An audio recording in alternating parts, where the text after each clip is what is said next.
This is For Your Info Podcast, a production of Solutions by Cat. Welcome to a breakfast series by Assets Lancaster, transforming communities through business. This August 2015 installment is Opportunity for All. Thanks to our sponsors, ERX Contracting and Solutions by Cat, marketing and advertising with passion. Enjoy the program.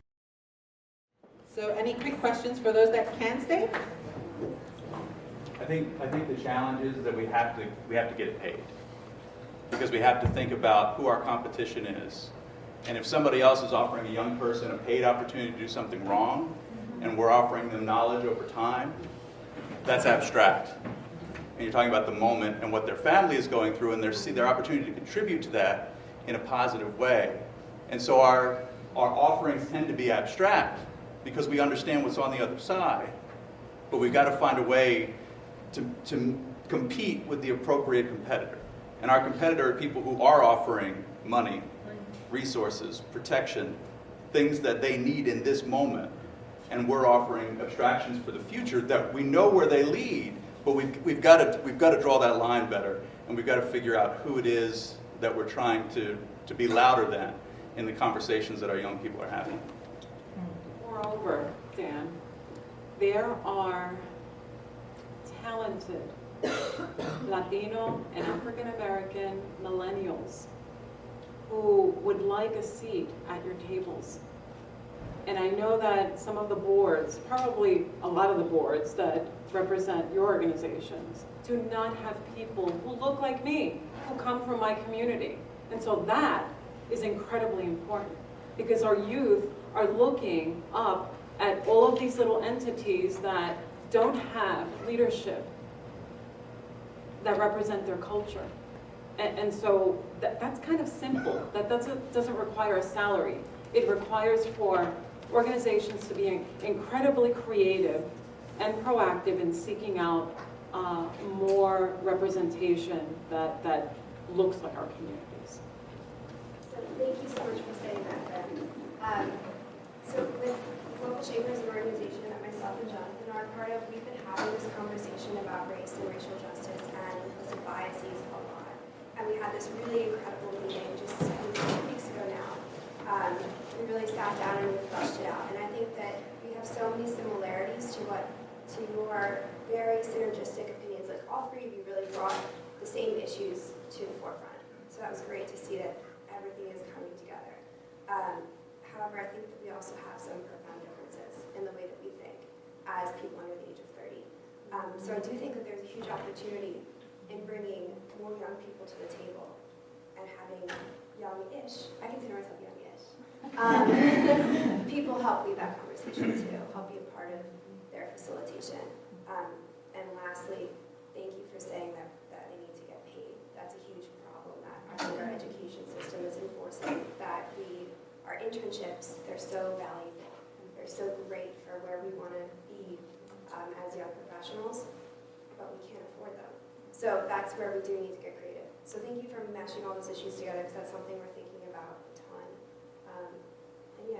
And I would love more of our global shapers to be here. We had a couple, but more in the future. Thank you, Sarah. I just have to add a disability perspective, because I seem to go to places where I'm like the one and only.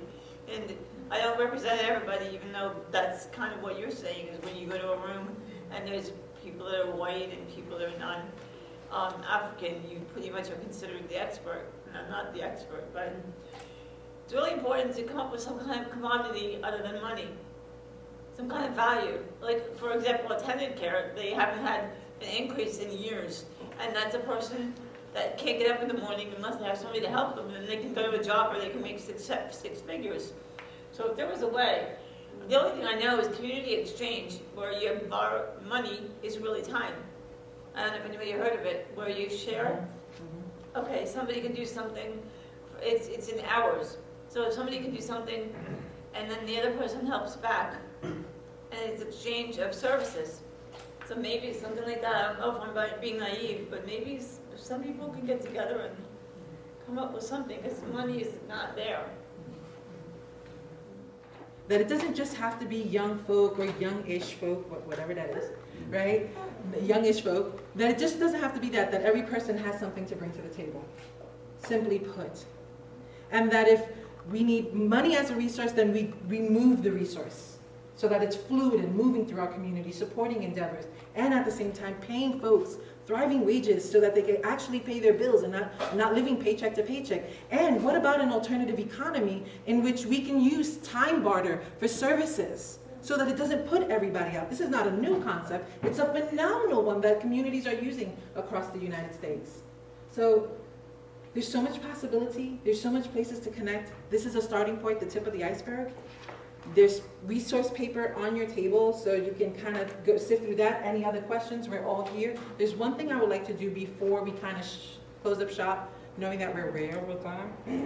Deep conversations are hard, my people. They cannot happen in these little pockets. Very challenging.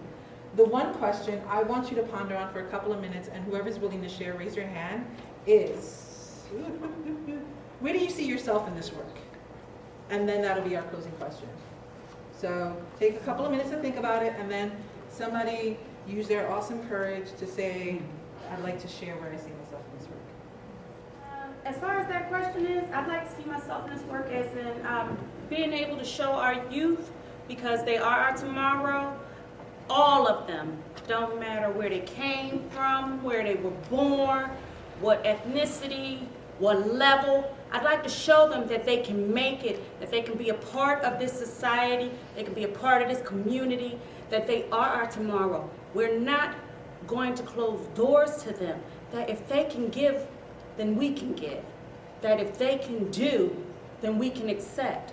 Because tomorrow ain't promised to anybody. I know I have a son that is not here, but he was an amazing young man.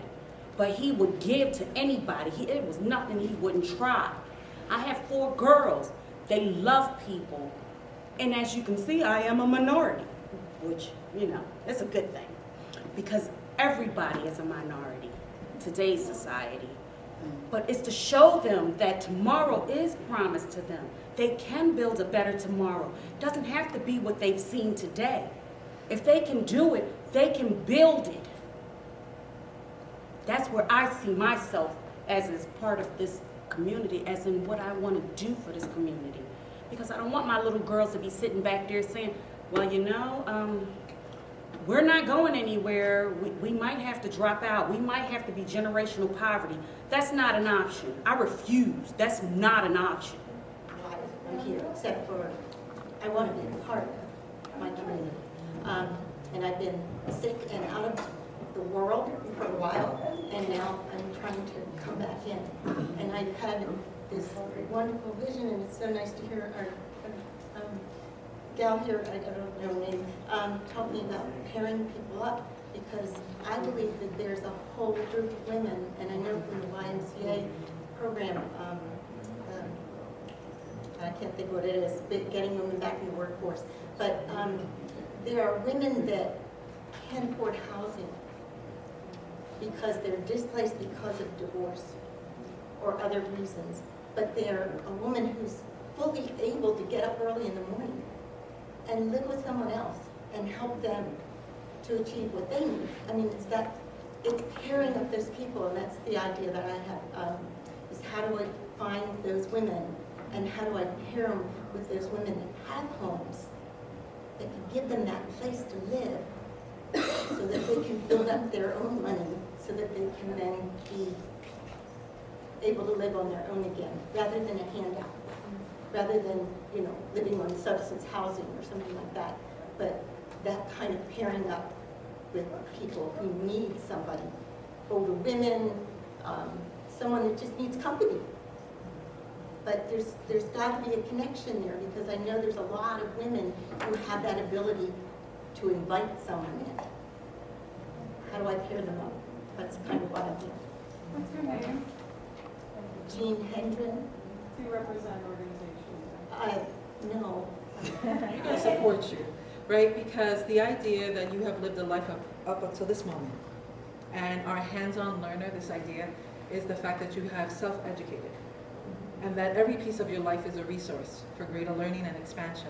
So I'd love to reframe that, because all of that is powerful and can be in service of an awesome good to include your own. So If you need a title, you can call yourself a domestic engineer. Because wrangling them kids is no joke. I'd also like to invite you to the Women's Leadership Circle that starts September. Anybody else? Yes, David.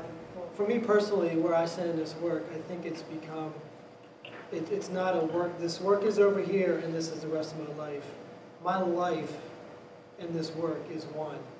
And I think we all need to get to that point. Once we start to get an understanding of the depth and complexity of systemic racism, I don't know if we ever fully understand it because it's that complex. But once we get to the point where they have that aha moment, it's wow, we have to make this part of our life. And then when we do take it back, like Dr. Compton said, to our communities and to our families, it's not easy. And we are going to lose friends, and we are going to lose family members that are going to look at us differently and not want to talk to us anymore. And we have to be okay with that going into this, and it is okay, because it's not an easy conversation, and it is complex. And as I look at the business world, I'm very involved with the chamber here in Lancaster, and I look at the business world, and there's not a high priority on the systemic piece. There's a priority on looking diverse, but the understanding isn't even there to even start to look at the complexity of the systemic piece. So there's a lot of work for all of us to do. And I think someone said it earlier, I think you said, Angelique, we're not going to be perfect at this. We're not going to say everything right. So I think that what's important for me as a white male to understand that I'm never going to get it totally right, and if I wait till I have it all completely right, I'm never going to say anything. Yeah. So go with what you have, and know that we have allies. But speak up, say something. And you may say it wrong, but it's not the end of the world. You're speaking up, and it's going to actually strengthen you, and you're going to learn yourself as you mess up in this work. Right. I'm not promoting myself because this is for free. But I've done disability programs on and off for 30 years, and I think I want to start them again. I want to have the right venues and to know the right connections. And I don't know that I really have to know the right connections. I think everybody's the right connection. So if there's anybody interested at any other point, and what I did last time was I generalized it. I didn't say disability program. It's including the community. It was at the dental arts clinic, and it's making us, we can all smile, whether you're Latino or African American or handicapped.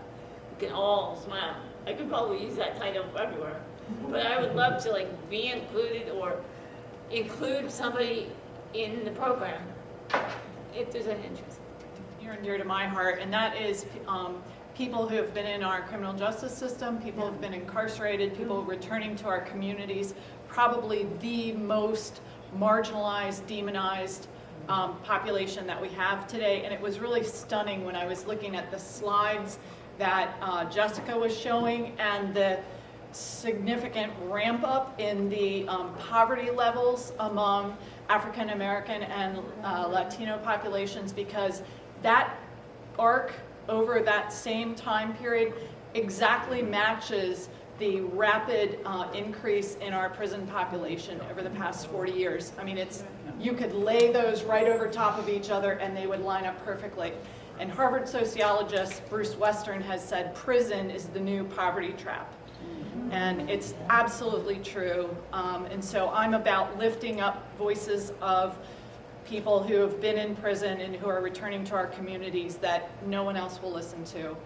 And to David's point, I take a lot of heat for that every day. Why do you work with those people? But they're my people. And so that's what I'm about. The program's mission is to help people build self-sufficiency and to eliminate poverty. And so there's absolutely no way to do that by ourselves. To go back to what you said, and I love that you called it kumbaya, but the truth of the matter is that we can't do this work alone, and that we have to recognize that every single person that we meet has a different piece of the puzzle and knows something that we don't know, and is good at something that we're not good at. And so if we're going to really put this together for people, and also to meet people where they are and understand that not every person in poverty is there for the same reasons. that they're an individual with a story and that knows something that we don't know, and that they're the best expert on where it is that they are and how it is that they want to get out of there. We can only do that kind of work as a community. And so for us and our part in this, it's whatever it takes. It's whoever we need to work with, whatever it takes. It's whoever can help us listen better and help us reach people better. Little thing we can take with us. Most of the time when we think of persons of color, we use the term minority.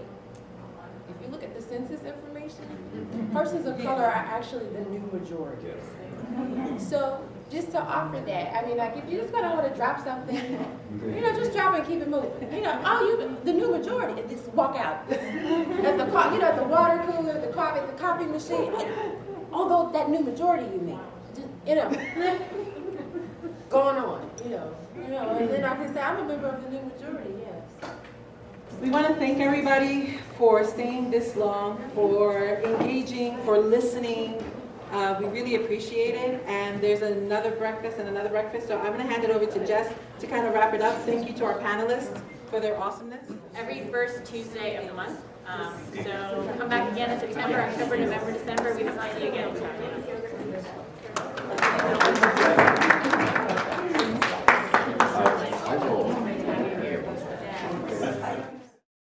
Thanks for joining us in Opportunity for All by Assets Lancaster. Thanks to our sponsors, ERX Contracting and Solutions by Cat, marketing and advertising with passion. This has been For Your Info Podcasts.